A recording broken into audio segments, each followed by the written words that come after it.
Well, good morning, good afternoon, good evening. Hi, ladies, gentlemen, and everyone in between. I am Diana Clarion, the Lavender Lady, and this is Coffee with Lavender.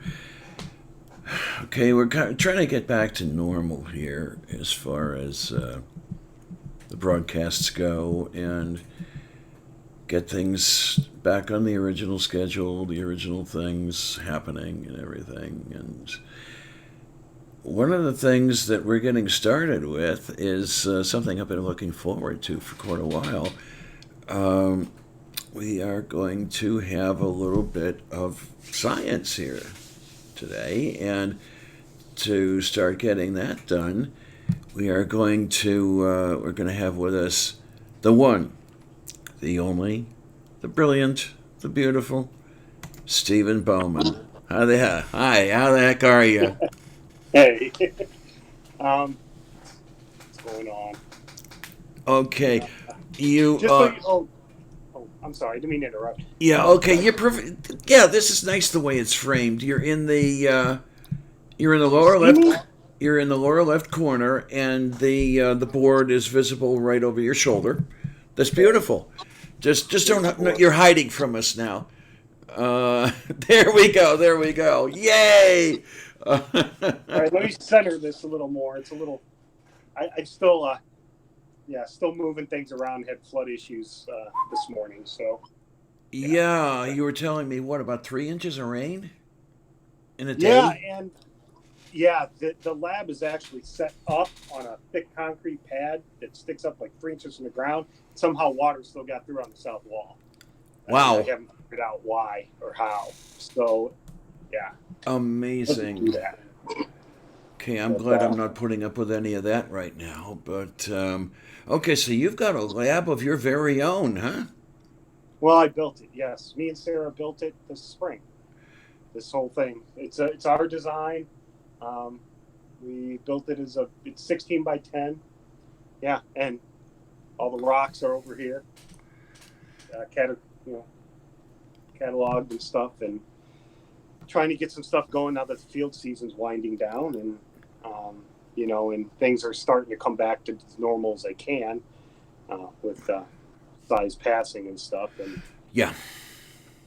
and it really sucked too because I told him not to give me Patreon money anymore. I sent him that message, but apparently before I even knew what had happened, I sent him that after, and I didn't even know. Oh my. Okay. So yeah, I'm just gonna shut down my Patreon, I think, anyway. So that way it'll stop it too. Um, yeah. Well, yeah, we can talk about that a little later because I think you can shut them down one at a time. So let's discuss Okay. that. Yeah, we can later. Yeah. Yeah. Now, one thing I'm okay. Let's get started with this because not everybody knows what this is all about and everything. I mean, we most of us, I think, know that geology is the study of the earth, geo, and then the whole Yes. ology thing going on. But why is it that this is an interesting subject? Well, for me, it's always been interesting. I never changed my major in college, not once. I did flirt with physics, but I'm too feral, as you can tell. So that wasn't going to work out. But I did have a lot of physics. It was my minor and math minor too. Because um, it's the history of the earth. The rocks are the pages of the book, and you got to know the language and know how to read it. And human history's cool and all, but we haven't been around that long. Right. There the deep time is so much more vast, and there's still so many unknowns, and it'll probably be unknown for a long time yet. But that's what really drew me to it, and I think that's why I study the Precambrian rocks because those are the ones no one studies. so, Oh, and, really? well, there's no fossils in them. Everyone wants fossils. Everyone, the more recent Phanerozoic, from the Cambrian explosion to today, that stuff is all that stuff's all near the surface pretty much, and everybody studies that. And here, when you're out here in the Midwest, everybody studies glacial geology because there's glacial deposits all over the place. And Yes. those are real recent. So, I grew up and in Cleveland, so I have an idea of what you're yeah, talking about. Yeah. yeah. So, and there are a lot of Precambrian rocks in the Midwest. You just got to be south central Wisconsin and north to find them. Um, yeah, and so that's what drew me to it. And it's a lot more complex subject than just, looking at rocks and going, ooh, ah. Although I do that, like, Ooh, or wait a minute, not there's yet. some banded iron formation. Ooh, hey. So we do go ooh, ah at rocks. So we do that. But I mean, there's a lot of actual math involved in this, like with structural geology, geophysics, geochemistry. I mean, we have to have calculus just to get a bachelor's. I mean, it's a lot more complicated than people think it is. And there's a lot more subdivisions, if you will, of geology than people think there are. It's not just mineralogy and petrology. Petrology is looking at the minerals in the rocks, essentially. That's a very vague way of describing it, but so and it's not just looking for oil and looking at fossils. The petrology, is that what Wildwood Claire would have been doing? For those who remember her. I actually didn't hear any of that. Okay, let's try this again. Can you read me? Yeah, I guess you now. Okay, great. The petrology, is that what Wildwood Claire would have been doing? If you remember her, she was on the YouTube making videos maybe about 4 or 5 years ago. She kind of quit because she got tired of it, but she had a really great geology series going, and she was in the petroleum geology area. Oh, no, I'm not familiar with her. So she did petroleum geology. Yeah. Petrology isn't necessarily related to petroleum. It's more of understanding the structure and makeup of rocks on a microscopic scale, like where structural geology is on a large, on a large scale. Okay. Hey, That's I'm learning kind of like the things. simple way of putting it. And most people do igneous and metamorphic petrology, which neither has much oil. So yeah, it's not related to petroleum per se, but there is sedimentary petrology, which petroleum geologists do use. Okay, I see that Brian Steven says Wildwood Claire did study some petrology, but that was not her main field. Okay. I'd always wanted to have a discussion with her, but she's kind of in the wings right now. But this show is about you, Mr. Steven Baumann, rather than Ms. Claire Wildwood. You can make it about whoever you want. It's your show. I'm just the thing is when I was growing up, the areas I was interested in, I would always get a hard time about. That's not going to make you any money. That's not going to put anything on the table. Is that the sort of thing that you could run into with geology, or is geology something that my so-called parents in the greatest generation would have found useful? You can make a lot of money with even a bachelor's in geology. It depends on if you got basically two options. You can chase the money, or you can do what I do. So okay then. Yeah, with a bachelor's, you are even though you can get a professional license like with engineers and stuff. See, I have a stamp and all. Hey. You're not going to get rich doing it with necessarily with a bachelor's if you want to actually stick doing geology. I know somebody, she does mud logging, and no, it's not cutting down trees. It's logging mud cores for petroleum. Okay then. She does. Well, she's been promoted because usually there's like a 6-month basic training, if you will, of where all you do is log cores, and if you survive that, you get permanently hired and they promote you. She only has a bachelor's. She has no professional license, and she makes like 80 or 90K a year. So you can make, but I don't chase money. It's not my thing. I'm more interested in figuring out the history of the Earth than I am in chasing money, because we all end up 6 feet under. So, Pretty much, so as we if you're will. No. Um, now here, I'm trying to work on a way to, you lose your train of thought when you get old. The mind is the first thing, second thing to go, and I forget what the first is. But nice. why I'm trying to. Okay, here we go. When you talk, do you do any of the stuff as far as the Southwest goes? Say Grand Canyon, that sort of thing. Because I noticed that creationists love the Grand Canyon. Yeah, And is there some definitely. reason that they do like that? Well, they like it for a couple of reasons. Well, they're real big on extrapolating a global trend from a single data point, which is something you'd never do. But it's famous. It's well known. That's why they focus on it. They don't focus on the scablands in Washington, which actually was flood deposit or Yes, yes. so they don't mention that because the landscape is totally different from what you see in the Grand Canyon. The Grand Canyon is just a talking point for them. It does have the Precambrian rocks, and when I helped Vice Rhino and Pelagia, you guys only saw a small percentage of what, except Vice Rhino did link to my original video I sent him, which isn't public.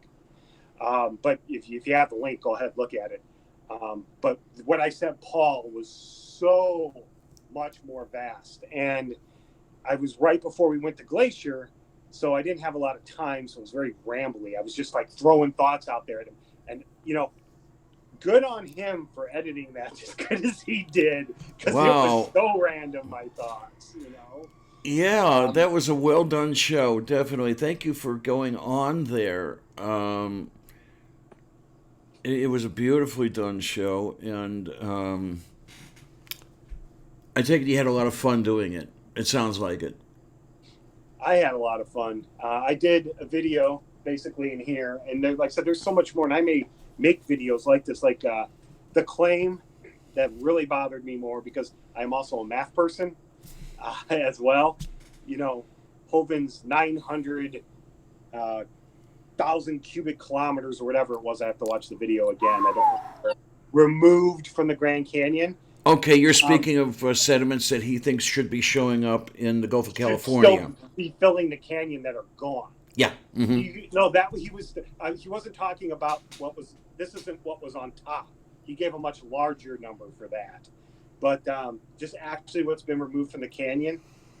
Part of the video I sent Paul, and I'm thinking about doing this separately, is I went through mathematically on a actual real world example of a small canyon that is layer cake geology, like creationists like to say everything is.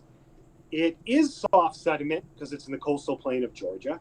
And there are two unconformities within it too, but it's all Cretaceous and Cenozoic. And ironically, it's called the Little Grand Canyon. And I mathematically demonstrated, because we know when this thing started to form, because it was formed during poor farming practices. And it's all unconsolidated sand. So we know it was 19th century. And I went through here on the board showing Paul the math of how the amount of sediment removed from something doesn't mean a damn thing. Because it was a real world example of an historic, we can account for historically the formation of this thing. And I just went through the math and gave the erosion rate per day and how much has been removed. And it's all happened over 150-ish years, maybe a little more. I don't remember. This canyon has formed, but it formed slowly. It formed over a total of 150 years. It didn't form in one single event. So you can't just look at a hole in the ground and go, oh yeah, that had to have been one single event. That's not how erosion works. And geologists don't really focus on erosional rates that much. Because they don't mean much. They're hard to determine. And different sedimentary environments can yield different rates for similar sediments, if that makes sense. I'll shut up now. If anyone has any questions on that, I hope that made sense. Well, I've got one, because I'm kind of anticipating that not everybody in the audience knows all of this. I mean, I've heard the term before, I know what's going on, but I heard you say a word, unconformity, for Yes. the benefit of those listening in, et cetera, et cetera. What is that all about? What is that? All an unconformity is in geology is a break in the strata that represents some amount of missing time in the rock record. And it has to be noticeable at our scale, really. Um, if you can't, I'm sure there's unconformities in between bedding planes that may represent a year or 100 years or 1,000 years, but we can't readily discern those, so we just ignore them. But an unconformity is basically missing time in the rock record. That's essentially what it is. And there's different types. I've done videos explaining the different types. Oh, good. So yeah, we Yeah, can go over to your channel and look at the various things and find out like what that is and what other things are and everything. that Uh, would be in my Geo Rant series, the one I do from the truck that everyone gives me crap on because here it's legal to drive and do that stuff, and I get garbage about it all the time. Usually, I do it now sitting in the parking lot, so I'm not actually moving anymore. I'm okay, sitting then there. that's a little safer. Yeah, I mean, Yeah, safe does not depend upon legal. Yeah. I know. Yeah, Yeah, and then everybody down in the description box, you will find a link to Steve's channel. By all means, grab it and go there. Not right now, okay? We've still got, 40 minutes to go, so take it easy. But when the show is over, then you can go there and look at all the stuff that he's done. And yeah, I is saw a little. Say again. Brian asking any useful questions? Brian actually is pretty good at that. I'm looking. I don't see anything on the panel right now, but I do notice a little something from Kate from Bionic Dance. She says that she can tell that you're passionate about geology because you were getting all sedimental.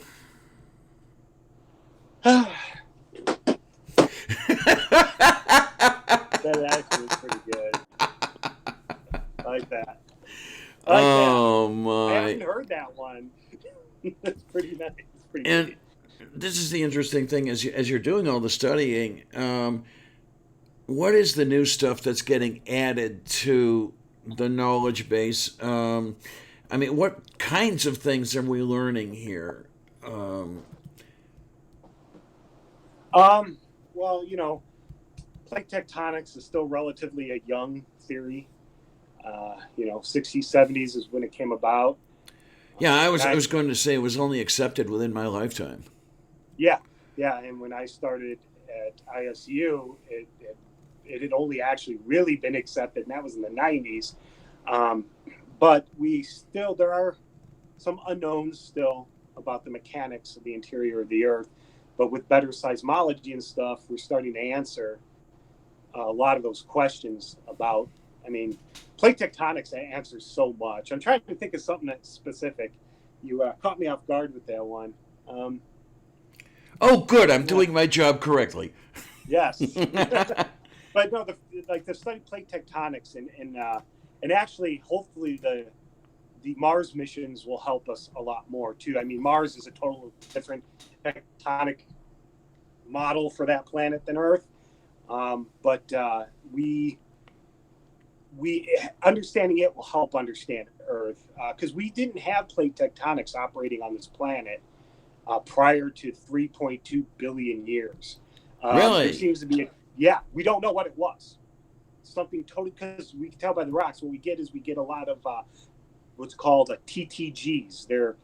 Um, they're on a part of they're granite type rocks, but they're really rich in what we call plagioclase, and you don't see those anymore except in subduction zones. You'll still see some of those, but they're everywhere in the Archean and prior to 3.2 billion years. They're all over the place, especially in Canada.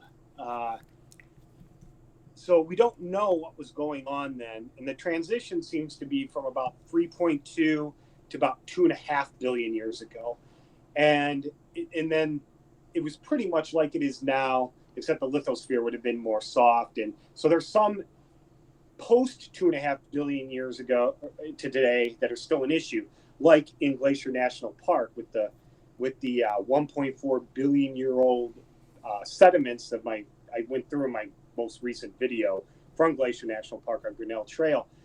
That package of sedimentary rocks is 16 kilometers thick, which would be fine if it was on the edge of a continental margin, like on the East Coast or on the Gulf of Mexico.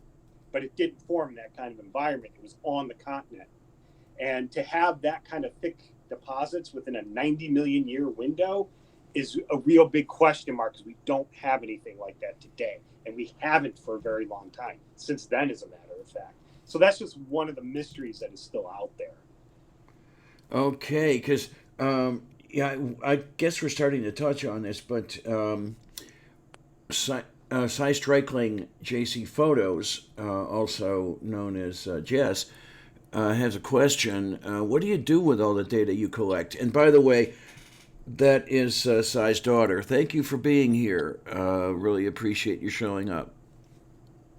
All the data? Yeah. The data I collect ends up in books, lab books, stuff like that, scanned. I do have a non-for-profit, which is not a 501c3. And you can't. I don't ask for money for it because you can't write it off. It's just set up that way. Well, it's a non-profit simply because it's not turning a profit, right? Exactly. And there's no money in that bank account either. I fund it out of my pocket. But there is a website that I maintain, and a lot of it goes on there. But a lot, just the raw data, the books, the lab books, stuff like that, ultimately gets sent to Illinois State University to the geography department for library storage for future use. That's where the stuff ultimately gets. I mean, once in a while a paper comes out of it, but usually it's not the kind of stuff that's paper worthy.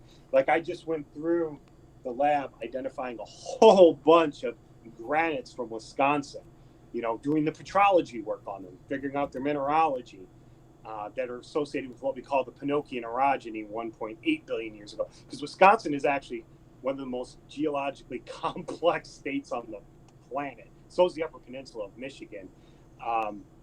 There's a saying in geology: if you want to understand Precambrian geology, you don't do it in the Midwest, because you won't understand it. There's so many. Okay, then. And that's what we do. We study the stuff out here. We finally started dating this stuff. The USGS, United States Geological Survey, they did excellent field work in the 70s, 80s, and 90s in the area, but no one ever dated anything. It's like you got perfectly datable rocks, but you didn't date anything. So nothing's really been correlated, seeing how chronologically how these rocks all fit into one another. I can't get a date either, so I know how those rocks feel. I can send you some in the mail. All right, then. Okay. Do you like them dried or something that's come either way? Kate mentions that with all the data you're collecting, she does hope that you got consent first. Yes. But seriously, is there any special reason that your neighborhood and the area up in Canada called the Shield are that remarkable geologically? I mean, they are indeed quite remarkable. And is there something special that happened to do this, or how is that working? Yes, there's a lot of, especially in Ontario and the Upper Peninsula of Michigan around Lake Superior, there's something that happened geologically that changed the planet is recorded in those rocks up there. They're recorded in other places too, like South Africa, but they're really good in Ontario and the Upper Peninsula of Michigan. It's what we call the Great Oxidation. I can never pronounce that word. I've been saying it for years. Great Oxidation Event, GOE. It's when free oxygen started to accumulate in the atmosphere. Oh, okay. Yeah. Which is where we got all our hematite and everything else, right? where the first red beds start to appear in the geologic record. Yeah, and that is you can. It's in the what we call the Huronian supergroup. It's a package of sedimentary rocks that were deposited on what we call a passive margin, like the Gulf of Mexico or the eastern United States. That's how we know plate tectonics was in operation by that time, because it looks just like every other passive margin we see, except in it, at the base, you have pyritic rich, uranium rich sandstones, and all of a sudden that disappears and you start getting red hematitic rocks in the sedimentary record. You go from anoxic to oxygen or God, I just stumbled on my words there. You started getting free oxygen in the atmosphere. Mm-hmm. And we've gotten what's called detrital zircons from these sediments, and there are datable lavas within, at the base and at the top of this package too. Not really within it, so we've got a good time frame down now for when this happened, because the rock record there is 10 kilometers thick, and it's nearly continuous. There's a couple of unconformities in it, but nothing major. And right after oxygen started appearing in the atmosphere, something else happened at this time. These are the first confirmed, these packages of sedimentary rocks contain the first confirmed glacial rocks. Oh, really? Yes. 2.5 billion, well, it's more like 2.4 billion years ago. Right around the beginning of the GOE is when we start to see that we had ice ages going on at the time. Whether they were low latitude or not, we're not really sure, because we haven't really worked out the paleomagnetism data, because we had Earth's magnetic field's a dipole. We had a dipole system then, we know that. That came about 3.5 billion years ago. So we haven't really worked out the paleomagnetism data to know where the continents really were at the time. But there are glacial deposits in these rocks. Yes, very thick ones. But they're no thicker than maybe what they are in Illinois or Indiana or Iowa. They're about the same thickness. So you had a lot going on then. Plate tectonics was going, as it is today. You had the GOE. You had the first glacial deposits, which are also in South Africa, by the way. Matter of fact, the part that rifted from the Huronian supergroup, part of it is in Wyoming, and part of it is South Africa, the Craton in South Africa. So okay, so you know that those two were connected. Yes, the lithologies, the rock types are very similar.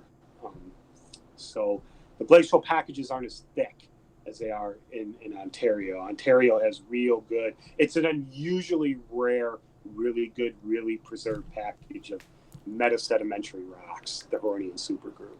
You don't usually get that type of well-exposed rocks with that kind of thickness and that kind of, I don't know what the kind of word I want to use, that kind of well-preserved record in the rocks. That usually doesn't happen. That's one of the few exceptions where it has. Now, you mentioned glaciers. This is absolutely meaningless to most people, but have you ever had the opportunity to visit the glacial grooves on Kelly's Island in Lake Erie? No. I have never been on Lake Erie. There's a lot of glacial striations throughout the Midwest. I do know what you're talking about. If we're thinking about the same thing, but no, I've never been there. Yeah, this is limestone, which has the whole wavy thing going on, which was ground out by the movement of the glaciers, and I think it was this last glaciation. Now, the only reason it comes to my mind, and this is meaningless to anyone else, when I was a girl, my sister, my cousin, and I used to climb that.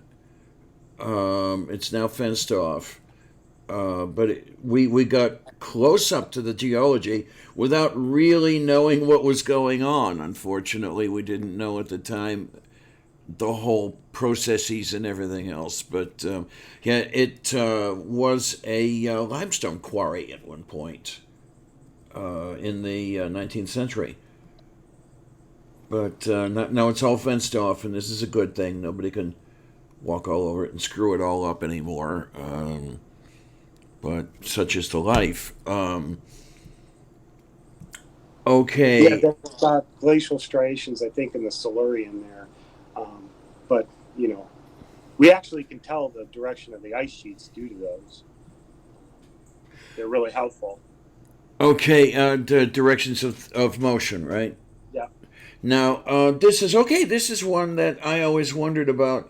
The motion is going to be which? Parallel to the waves, if you want to call them that? Well, I'm talking about directly the glacier, because what creates the glacial striations is when glaciers move over the land. They're not clean things. Those beautiful pictures in Alaska you see in Antarctica of bright blue glaciers, that's the exception, not the norm. Mm-hmm. Glaciers are very dirty, disgusting things. Yes. They Well, they they have produced Long Island. Come on. they're very dirty. They carry everything. They go, but they don't act like bulldozers. They don't erode that way. They don't plow. What they do is they pluck and abrade. They pick stuff up and incorporate it in, and that's how you end up with dirt on top of. I said dirt. Ah. But it's not strata. It's not strata. It actually is mud and stuff. That's how you get it on top of the glaciers, because it actually works its way up through the glacier and comes on top as they go forward.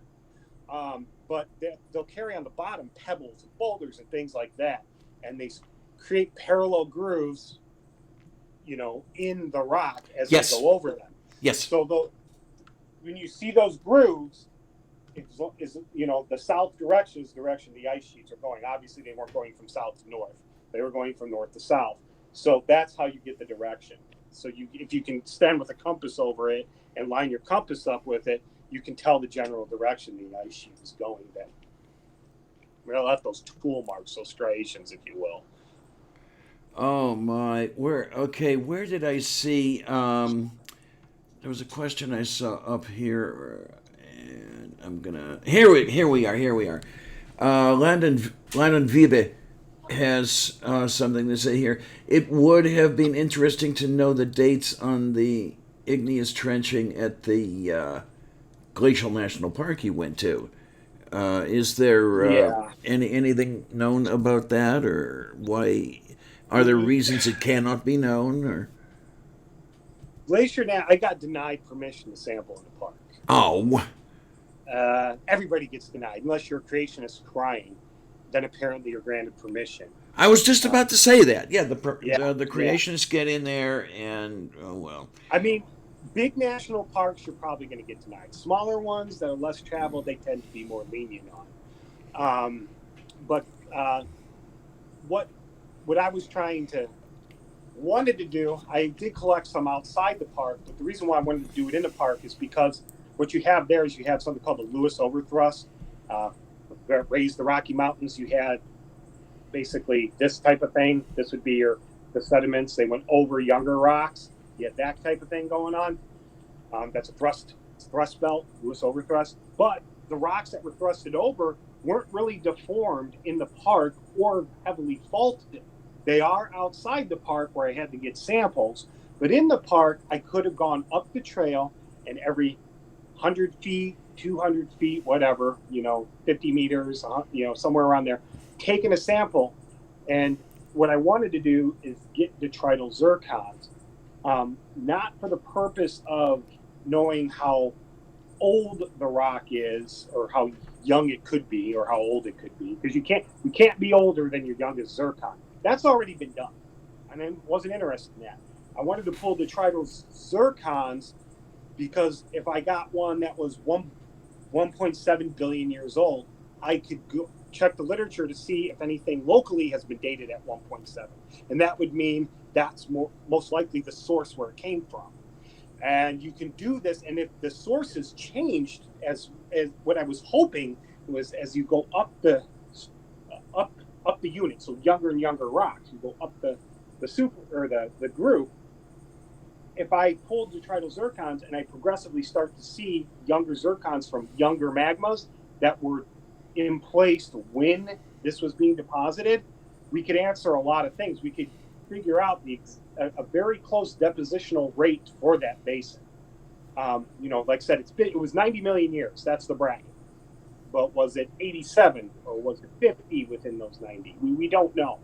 And another thing that would have done too, you can tell the source there, so you know the sediment, because we actually don't know if a lot of those formations were deposited in terrestrial lake type deposits or they're marine deposits, a shallow sea covered the land. So if we could get the direction those came from, because we have a decent understanding of the surrounding tectonics during that time, we could get a direction, or we could answer, well, this is marine, this is terrestrial, a lot better. And those things are loaded with the most beautiful stromatolites I've ever seen in the fossil record with my own eyes are at Glacier National Park. The ones in Australia, you see pictures of those after you see the ones at Glacier National Park, and you're like, those are nothing. And they're still alive today, stromatolites. Yeah. Yeah, but the ones in the Precambrian rocks at Glacier National Park, I mean, there are ones that are column-like. They're like this. They're like they're really beautiful things. And we didn't go all the way to the top of the Grinnell Trail this year. I physically couldn't do it. What, are you getting old or something? What? Old and fat. Ever since I quit smoking, I've gained 45 pounds. Tell me about it, will you? I should have a show someday about ex-smokers on, and nothing else. But yeah, oh my. Greg Hartwick has a little something. What dating methods do you use for the sedimentary rock? Detrital zircons. And you can't actually get a date of the rock doing that.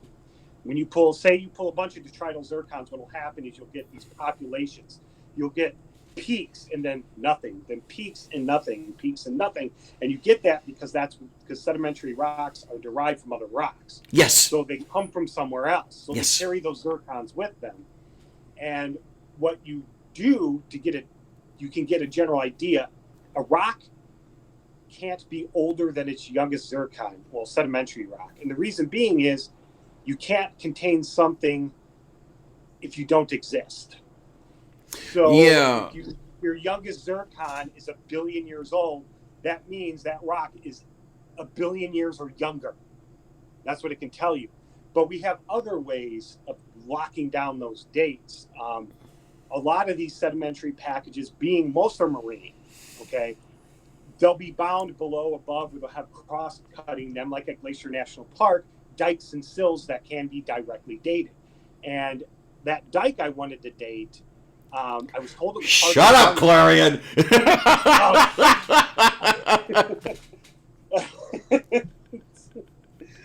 Yeah, I should. The vertical column of igneous rock that the Lavender Formation is, I wanted to get a date for that because it's assumed to be 750 million years old, but nobody's gotten zircons from it. If it's older, closer to the date of those rocks, which it might very well be because of the baked zones, we can get a absolute minimum age for those rocks. That's why I wanted to date that, and they said no, because they think it's Neoproterozoic. I don't think it is. But yeah, so anyway. In a way, I suppose I could understand how protective the National Park Service might be with those areas, but then again, there is knowledge to be gained. So there is, and honestly, the vertical igneous intrusion in the Helena Formation. You're going to be calling it that from now on, right? No, it's a dike. It is. It is a dike. Yes, we understand that. That's coarser grained. I only would have needed 1 kilogram at most, probably. And you got to remember, the only way to get there is to walk your butt up those trails. Mm-hmm. So my old fat ass isn't going to be weighing myself down with 200 pounds or 100 kilograms of rock. I'm too old. I'm too fat to do that. So I'm going to keep it at a minimum. Oh yeah. So whatever, Well, whatever. I don't know if you're old. What the hell am I? Uh, but Jess would like to know, what is a zircon? It's a mineral. It's a shortened abbreviation word for uranium mineral. It They contain uranium and lead in them, and we usually use them for lead or uranium lead dating. And we've gotten that so good that we usually can do it within 1 million or 2 million years, Gee, that's tight. accuracy, plus or minus. And when you're dating Precambrian rocks, that's as good as you can ever hope for. Yeah, yeah, Um, yeah. yeah, it's gotten really good. We just and in Wisconsin, we just I don't know if Dave's ever going to do the paper on it, or if he's going to, or if I'm going to end up writing it. Um, there's this isolated, what we call a tonalite. It's one of those plagioclase rich granite rocks I talked about, a TTG. In this complex shear zone, it's highly deformed. We're not sure exactly where it fits into the big picture, but no one had ever thought to date this thing. So we took zircons from the tonalite. This is igneous, the undeformed part. We can get a direct date. My money was on, it was Archean, old, like older than 2.5 billion years. I thought this might be some of the primitive crust up wedged. Dave didn't put his money down on anything, but I think he thought it might have been related to what we call the Wolf River event in Wisconsin, which is 1.4 billion. Well, we were all wrong. It turned out this thing is related to what we call the Pinocchian orogeny 1.8 billion years ago, when basically the southern half of North America slammed into Wisconsin, the Upper Peninsula, the Canadian Shield, and all that. So it was in between, and it opens up a whole new question of a whole new set of questions too. But it does answer a lot, though. So. Okay, and I do need that everybody in the side chat understand that the orogeny of which Stephen speaks is not an erogenous zone. Okay, or at least not in that sense. I was waiting for one. I left it wide open so someone would make an orogeny joke. So I appreciate it. Oh, come on. You know me well enough by now, right? You know my reputation. No, but seriously, the lack of jokes. if I have it correctly, if we've missed this, or as I say, I'm old and stuff goes right by me, orogeny is essentially mountain building, right? Yep, that's all it is. That's really all it is. Okay, that is all it is. Okay. Yeah, it's a mountain building event. It's not that special zone in your, Yeah, I didn't know if there were other processes that went on along with that, or We've of which been mountain using building is a result, or something like that. Yeah, well, mountain, an orogeny is a result of plates colliding. We've actually had that term before plate tectonics. It was just like, oh yeah, we can see mountains, we know they're there, we don't know how they got there, but we're going to call that an orogeny. So the term is just kind of stuck with us. Mm-hmm. And in paper titles, it's very useful because it's a lot easier to say orogeny or orogenic than it is, mountain building event or, something like that. Because, you've seen the titles of scientific papers. Some of them are ridiculous. Tell me, but I've read a couple papers. It's like it's longer than the abstract. I'm trying to see if I have a good one around here. And speaking of papers, this is something very significant that I discovered very recently when you were on Paul's program, the Pologia. You, if I remember correctly, have a bachelor's degree, right? You did not obtain an advanced degree. Yet, you are a primary author on at least a couple of papers. Is this also true? Yes. How does that happen? I am living proof that as long as your paper is solid and you're not selling bullshit, that you can publish in a peer-reviewed journal. There is absolutely no education requirement to do so. You just have to know your stuff. And that's basically how it happened. I'm secondary author on a couple more. Mm-hmm. But those two I'm primary author on, and it's redefinition of stratigraphic units in the UP that fill in the mid-continent rift up there. Because the Lake Superior, it's kind of funny about Lake Superior. 2.5 billion years ago, with the Huronian supergroup I mentioned, the continent successfully rifted. 1 billion years ago, it tried to do it again and failed in almost the exact same spot. Lake Superior is not there just because of the glaciers. It probably existed much smaller before the ice ages. It's there because of the mid-continental rift. That's where the continent tried to split 1 billion years ago and failed. And yeah. Okay, so the rift. Okay, I'm coming out of my arse here, but the rift would have run east-west. Would it have? It actually, Lake Superior, it's kind of like that, and it kind of follows the rift. Yeah. Rift. It seems to be a typical what we call triple junction. When a rift forms, this is map view. What happens is you get an arm, and an arm. One of those arms will fail. So then you'll end up with something like this that causes rift. And that's what Lake Superior was. It actually goes into the subsurface almost all the way to Oklahoma and goes into Ohio, under Ohio, until it disappears under what we call the Grenville Front, essentially the very old part of the Appalachians. I mean, the Appalachians have been reactivated several times. Yes, they have. Yeah, like in the Ordovician is one time, but the original core is what we call the Grenville, and the Grenville comes right up to where the rift, and the rift goes under Ohio, and then we lose it because we can't see accurately that deep. Okay, now are we talking Ohio Valley here with that rift? No, this is the dead center of the state. Okay. Yeah, it's totally underground. It's under the glacial stuff. It's under the Paleozoic stuff. It's Precambrian. Yeah, what I wasn't sure of is where the Appalachians were actually starting. I mean, where it looks like they're starting is not necessarily where they're starting. Exactly. Mm-hmm. Exactly. Yeah. And then having grown up in Ohio, I've got some idea of how the map looks. So, yeah, so the surface map. So you know where I-75 is, right? Oh yeah, absolutely. That's Dayton to Detroit. It's basically where it's almost north and south.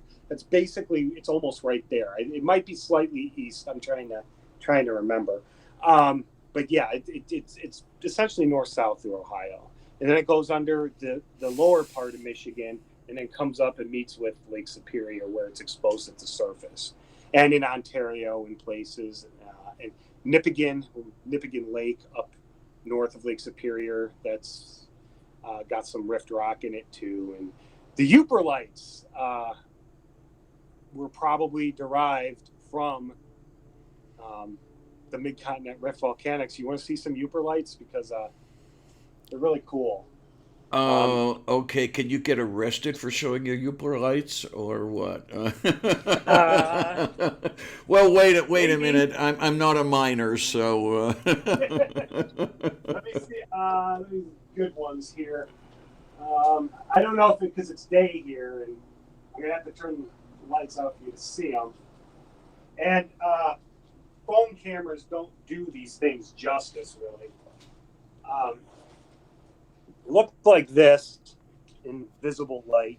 No big deal. Okay, now it's a little low. Can you bring those up a little bit? There we go. Yeah, now we're talking. Okay. Look, they basically look like river pebbles. Yeah, but and the rocks are.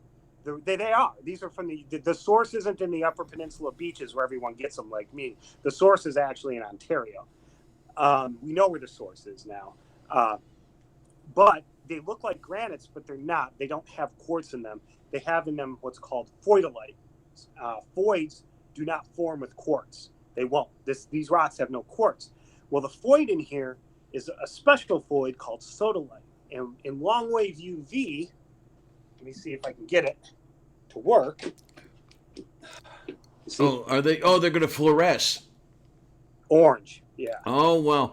Okay, because what I'm seeing right now is just mainly the purple, You see the Uh, orange? Yeah, see it's not very good on phone yeah, cameras. your hands are fluorescing as well. You don't see any orange here. My eyes are old, but no, I'm not seeing orange. I'm seeing It basically looks like it's purple. on fire. It's like that bright of an orange. It's fluorescent orange. Yeah, it's Wow. hard to see. It's hard to see with the camera light. If you want, you can. Some people have YouTube videos of that with a better camera that's actually made to pick up long wave UV. But the problem with those is you can see them fluoresce in those videos, but it looks yellow. It actually, with the unaided eye, is very bright fluorescent orange, like construction orange.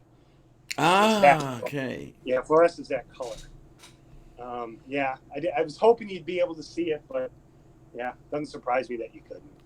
You know, as I say, my eyes are pretty old. They've been through a lot. I don't know if any of the other guys in the side chat were able to see any of that stuff going on. Yeah, remember, I'm no spring chicken. Yeah.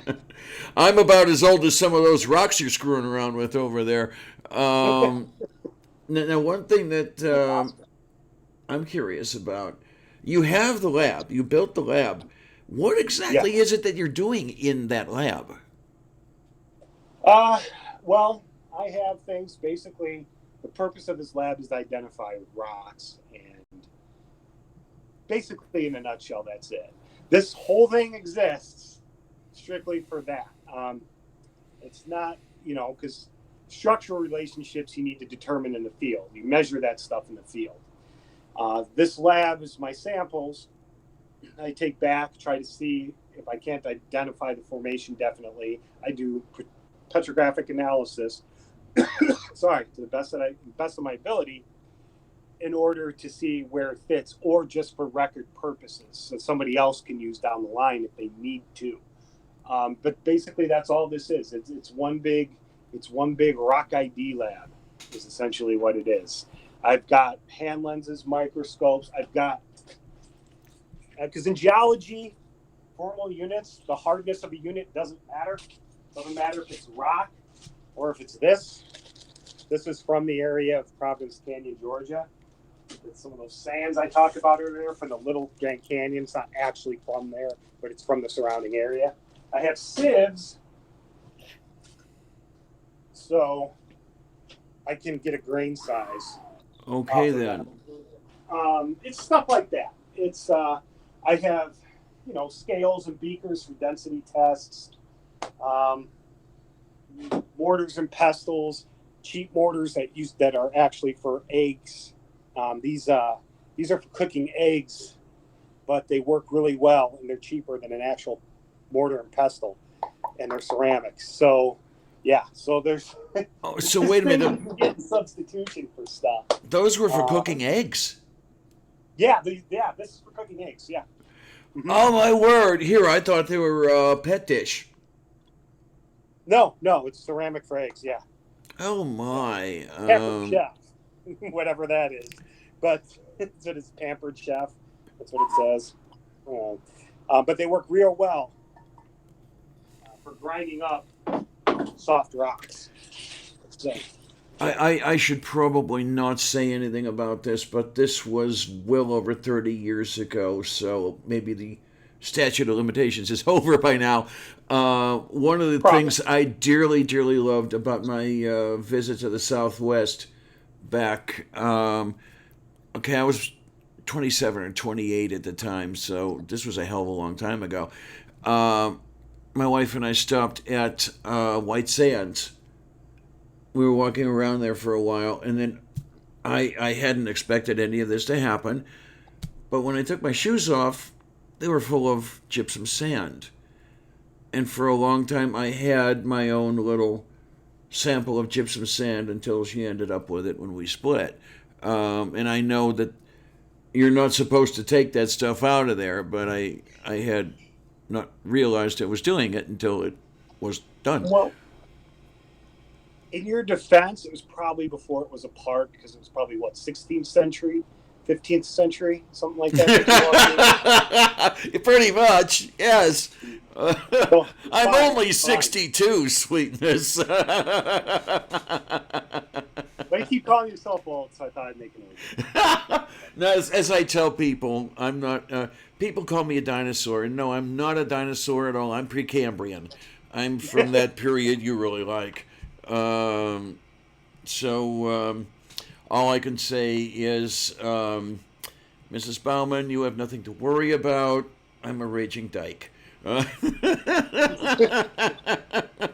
Well, I'm not married this week. No, I'm kidding. I've only been married once. I've been with Sarah for a long time, and she's in there doing Sarah things in the house.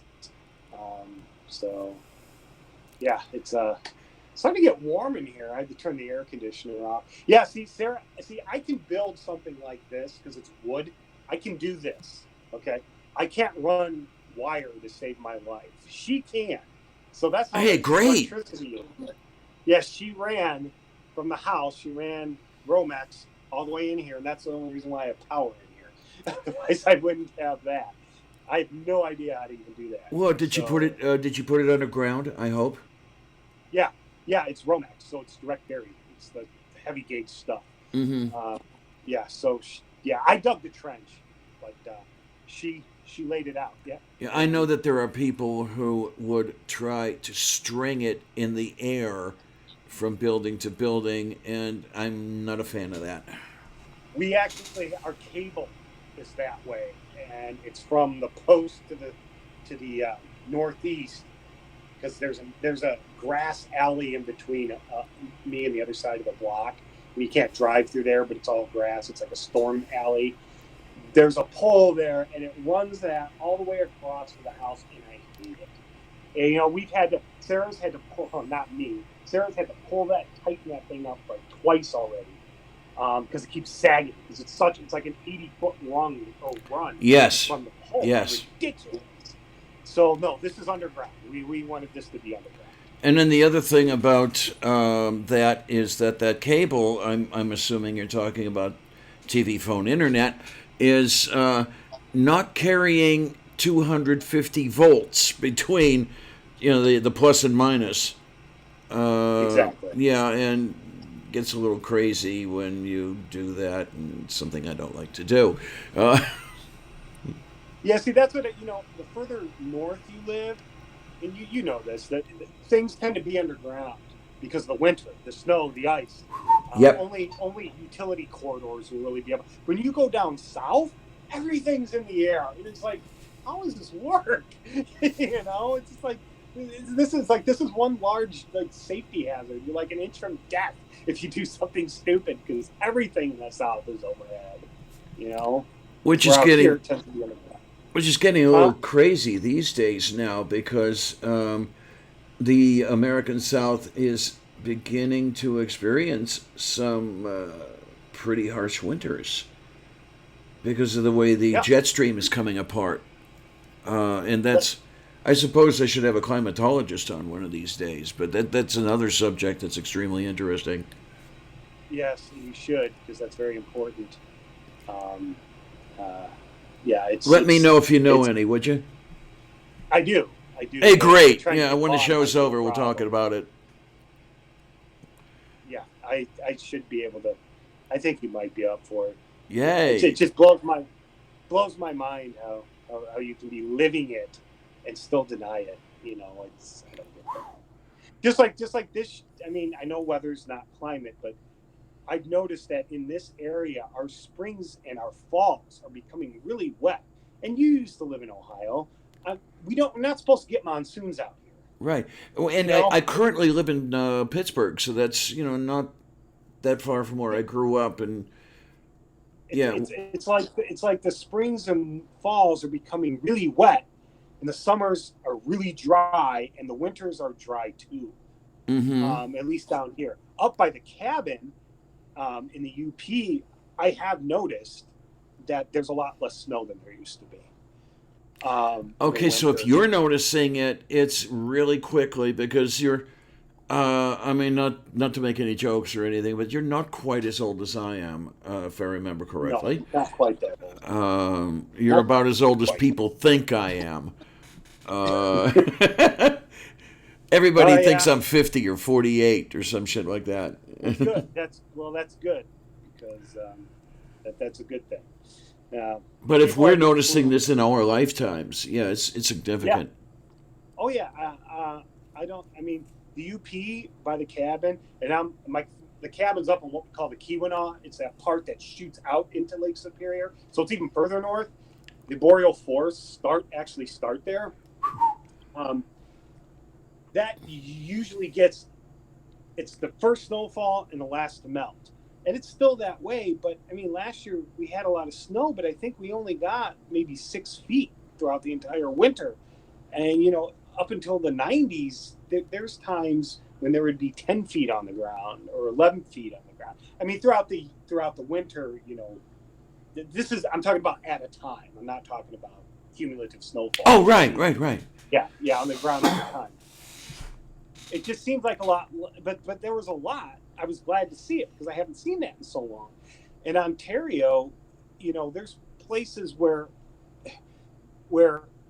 40 acres will be staked for claims, and you look up and you see the plate, 12 feet in the air, and they didn't put it up there with the ladder. They did it in the winter because the snow was that high. It doesn't snow that much anymore. Yeah. You can't get up that high anymore. There's a lot less snow up there. There's even a lot less snow here, I've noticed, but we're so much wetter in the spring and fall. That's really annoying because this thing should have taken me a couple of weeks to build. It ended up taking almost 3 months because in April and May all it did was rain. That's all it did. Yeah, it sounds familiar. So And the other yeah, thing I'm noticing is that weather forecasting is falling apart, at least it here is. in Pittsburgh. Um, these people can't get it right to save their lives anymore because the models don't work anymore. No, they don't. You're right, and I'm glad you brought that up because I thought I was really the only person that noticed that. I mean, I'm not a climatologist, but I did notice that. I noticed that they were getting good for a while, and then now they just don't seem to matter. Like we had a huge storm front move in last night. I checked the weather before I went to bed, and it said it was supposed to be clear. Yeah, It's like this just came through. And this isn't like I'm in the mountains.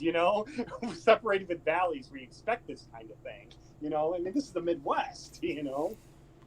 It's there's not a huge variance in topography. Oh, just so you know, people keep hearing me talk about the Upper Peninsula and stuff. That's where my cabin is. I actually live in Indiana. That's where the house is. Hopefully, I'm so 6 more years sorry. You had to put up with Governor Pence. I am so Oh sorry. yeah, that's why when people sit there and say, "Oh, Pence isn't that bad," I go, "Hold my beer," because you weren't here to experience it. He's the kind of evil you need. Trump is loud and obnoxious and doesn't know what he's doing, and he wears it on his sleeve. So at least you know where he's coming from. Pence is the quiet one. Pence is Yes. the one that does shit in the shadows, and you don't know it until it's too late. And I mean, anyone who knows what he did in Indiana knows how skeezy he is. So Yeah, it's I have a special hatred for him mainly because I'm as queer as the day is long, yeah, he and tried to make discrimination legal here, uh, based on that. That was then and he's still for that. Um, you know, it's and that's just one of the many things. Using state funds to promote religious organizations. You can't use federal funds; that's illegal. But there's nothing in the state constitution that says you can't use state funds. Fortunately, that stuff's disappeared. The new governor is a Republican, but he's actually a decent guy. okay, that's Yeah, he's trying to reverse a lot of the stuff Pence did because if Pence was still governor here, the economy probably would have collapsed. I mean, it was bad. There were some things we can talk about it off camera because I don't. of course. Yeah, we'll have a whole nother show just about that. I mean, it's like Steve Baumann on Mike Pence here on Coffee with And why he Lavender. sucks. And yes, I still have my old radio voice. Everybody would tell me I have the perfect face for radio. Yeah, you got to do the whole thing in that voice, though. Some things don't change when you go on HRT, okay? Oh, my. I see that at the present time, it's at the top of the hour here. Did anybody in the side chat have anything special to ask? Steve, did you have anything special to say? What sorts of things are you up to in the near future? I will try to get videos as they come. Field season's winding down. There's a lot of lab work to do. Still a lot of samples sitting around in bags and stuff. We don't have any big trips planned next year, but in 2021, so hopefully there'll be more stuff and more work. And I'm hoping to get out at least another paper next year on what's called the Frida sandstone, but we'll see how that goes. Depends if we can get the boat out on Lake Superior or not, because a lot of that stuff is only accessible from the lake itself. But in 2021, we're going to Greenland because I talked about the mid-continent rift here. Yes. Well, there's one that's almost exactly the same age in Greenland that is also a failed rift. And I want to go look at that. And for some reason, I don't know if it's just us, if we're just extra stupid or whatever, but most people go south. We go north. I don't know what this is. It's like, even in the winter, we go north. It's, but yeah, Greenland. Eventually, I want to go to Antarctica. That's been put on hold, though. Pending some things, because it's really expensive to go. Yeah, really, yeah. Antarctica. You can do it, despite what the flat earthers say. It's possible to go to Antarctica. Okay. Okay, you just have to get past the penguins with the AR-15s, right? That's right. The AR-15s, was it? The sharks have lasers, right? Something. I forget. But Greenland is definitely happening. And we will be going in the summer. So we're going to the part where Leif Erikson and Eric the Red were. Oh, wow. Yeah. So we're going to what used to be called Gardar. It's not called that anymore. Greenland, even though it's still owned by Denmark, it's technically autonomous. Yes. So they have adopted Inuit as their official language, yet all their scientific publications, and I have plenty from Greenland, they're all in English. Everything they publish in science is in English. But Inuit is their official language.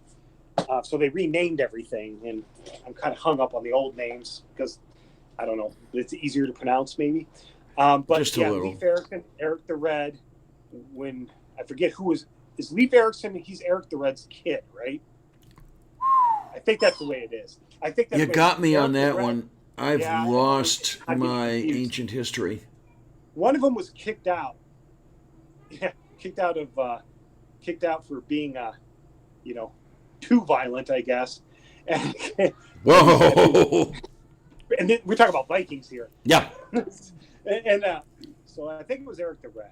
Correct me if I'm wrong, and if I'm butchering history, I apologize. So he was in exile for 2 or 3 years, and he settled there. And then Leif followed him, and there was a church there. The foundation is still there up until the end of the 16th or early 17th century, I forget. There was a Catholic church there, and the foundation is still there. Hey. So Greenland was discovered a long, long time ago. Yeah. So we're going to go there, but I'm going for the rocks. I'm going to pull detrital zircons because there are sedimentary rocks on top of the unlike the mid-continent rift in Lake Superior, we see the top of the rift.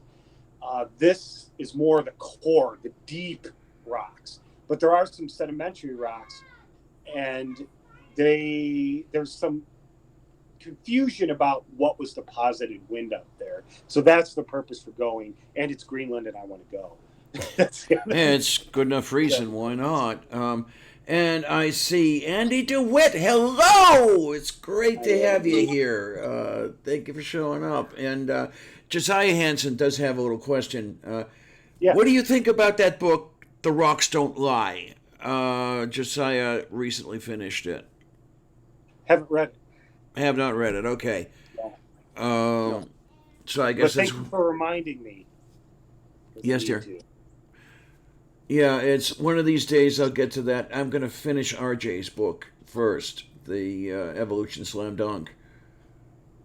It's something that's always going to be dear to me because that was a birthday gift from Cy and the gang. Yeah. So okay, It's always the good one. It's always the good ones. yeah, and okay, then it's just to let everybody know. I think what's going to happen here. I usually do an after show. However, this is only one of my two shows today, so I've got a little setting up to do and everything. So if nobody minds, how about if we run my after show after Shannon Q is on at 6 p.m. today Eastern? That would be in a little less than 5 hours. I have Shannon Q coming to talk about grief at a distance. And yes, that was inspired by recent events. So seriously, it's I know I love having you on, Kate. If we can do it this evening, that would be terrific. Yes, that is hours from now. It's the only time I could get her on. So I hope everybody does show up for that one as well. Because I thought her appearance important enough to do a second cup of coffee. It's only my second. The first second cup of coffee was, say again? Slacker. Yeah. Well, the first second cup was when Aaron Ra came on my program back in May. We were talking about the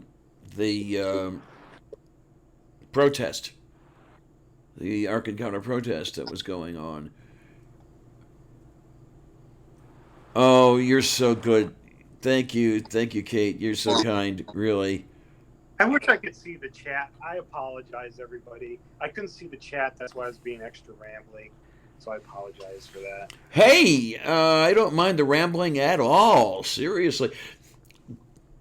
The rambling makes my job easier. Okay. Because I can play with my rocks all day. So phrasing. Oh man, I'll tell you what was really great was having Aaron on back in May, because it was, hi folks, this is Coffee with Lavender, a second cup, and with me is Aaron Ra, and I didn't have to do anything for the rest of the show. It was as he picked it up and ran with it. Aaron, I love you dearly, I really do. Actually got to meet him in person at the protest, and yeah, he looks like a Klingon. He's a teddy bear, take my word for it. He does. Kate will attest to that as well. He's still there? Kate is still there as of a couple minutes ago. She said, I suppose I can animate and place Skyrim for a while. So that's I love having Kate on in the after shows. I really do. She's fantastic. I tell her she's amazing, but she doesn't believe me for some reason. But that's beside the point. Oh my. And Stephen, thank you extremely many much. We're going to have to do this again. We really are. Well, I'll try to stay more focused. But Sarah and I have to go see It 2, Chapter 2. So we're going to go do that. Okay, then that sounds that sounds pretty good. I'm liking the sound of that, and yeah, I like what Kate had said here. Oh, if a Klingon went back in time and had a bastard love child with Genghis Khan, that's Aaron Ra. That's Aaron Ra. Yeah, disagree 100%. That's what that is. But thank you extremely many much, Stephen, and thank you everybody for coming by here at the regular program of Coffee with Lavender. And yeah, please come on by again tonight because I'm thinking that Shannon's appearance is a very important one considering recent events. So, okay. In the meantime, say again. Thank you. I just want to say thank you for having me. It's my extreme pleasure, Steve. Really, it is. And if anybody needs anything, you could message me or something. If I can, I'll get back to you. If I don't intentionally ignore people unless they deserve it. Where would one do that? Where would one message you, etc.? Well, you know how to get hold of me. Yes, I do. Some people, I have the Twitter. Just message me via Twitter is probably because my Twitter is public. My Facebook is not. Yeah, right. Basically, right. To keep family members out. Yes. Keep certain family members out is why. Yeah. So, but if you send me a Facebook request, if I know who you are, and send me a message, I will put you in. I'm not that kind of person where I'm just going to blow you off. But if you don't tell me who you are and I don't know who you are, then yeah. And but if you need to message me through Twitter, you can, because I use my real name for everything. I don't use. I'm too old to care.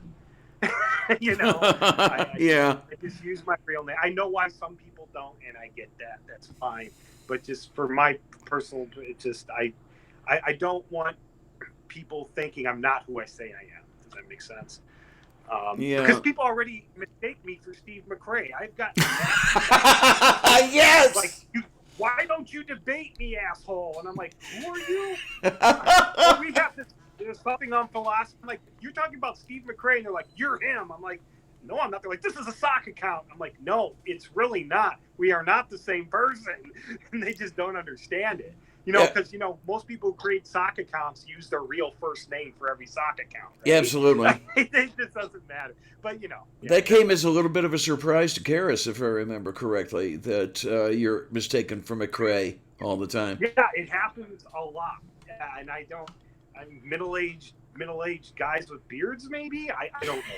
It's just we both are named Steve, I guess. I don't know. Yeah. Anyway.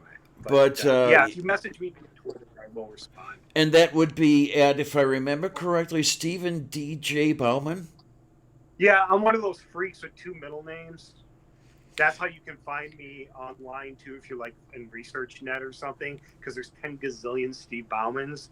I'm the weirdo with two middle names. I'm the only one I know of that is Steven DJ. I'm the only one that I'm aware of. Okay, then. So that's a distinguishing feature for a very distinguished character. And one more time, I'll say thank you, and everybody in the side chat. Everybody else, I thank everybody who's here. I thank everyone who is not here. And until later on tonight, thanks a lot, troops. See you on the other side.